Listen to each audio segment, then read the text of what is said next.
You know, I have a theory. I believe wholeheartedly that fables are wonderful. Aesop fables, I recommend that everyone, and I mean everyone, put the fables of Aesop on their phone.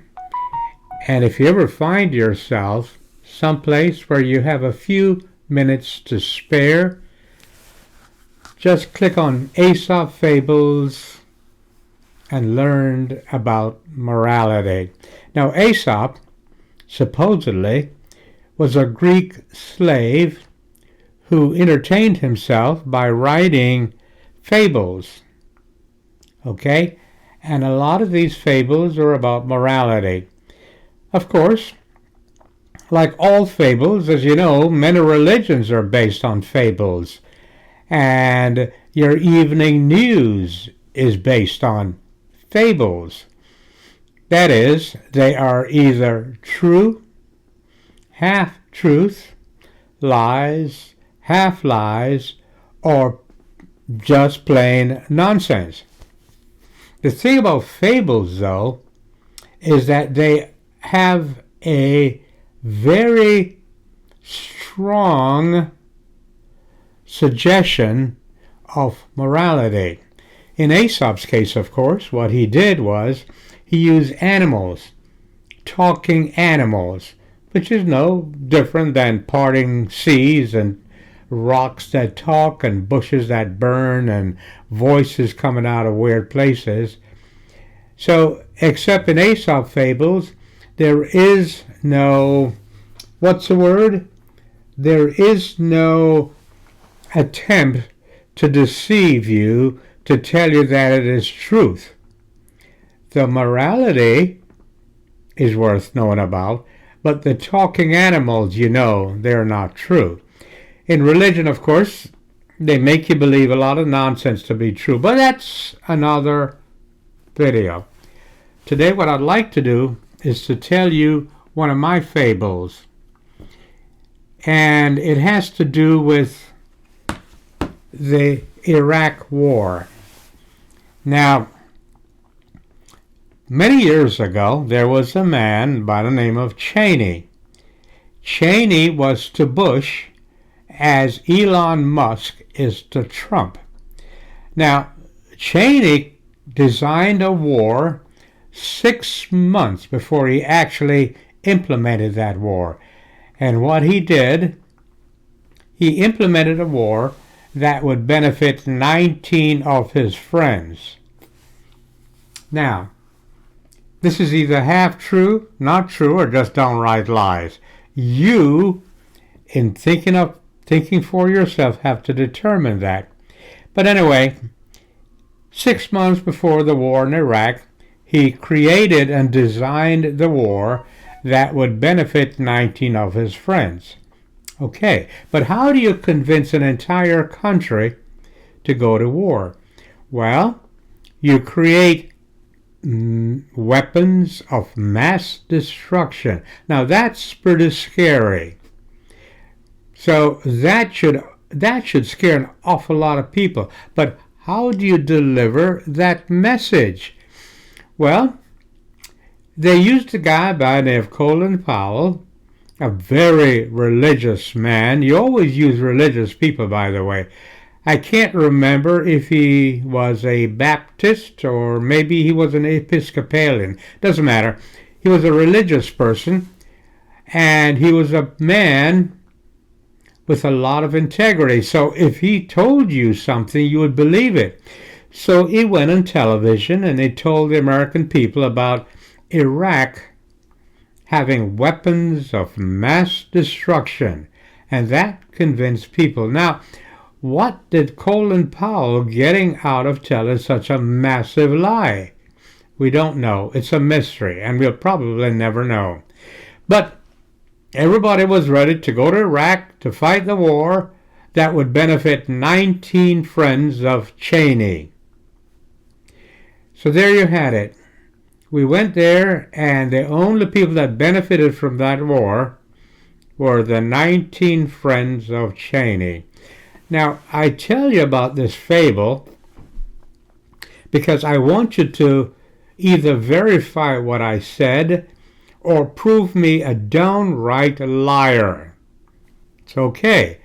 But somehow I believe that we're being set up, we're being set up for another big war that will benefit friends of whoever is in charge. We have been conned so many times that we no longer think for ourselves. And you know what? That's a shame because it doesn't take a lot for us to think for ourselves. All we need to do is to find that quiet place,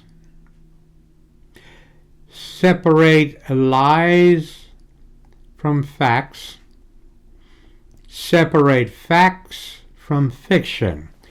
One place that I highly recommend is to go to your local botanical garden. And while you're there, by the way, what I'd like you to do is to have one word in your mind. That word is diversity. Diversity. Look at the amount of diverse ethnicity and people that are walking all around the botanical garden, and tell yourself, I will not be convinced to kill my brothers and sisters. I will not be convinced to categorize my brothers and sisters. I will not catalog them so that I can destroy them. In the meantime, if you don't have a botanical garden to go, what I'd like you to do is to watch this video, and as you do, think for yourself. Think how beautiful this world is and how wonderful it is with the amount of diverse ethnicity and people in this world.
nice bunch there.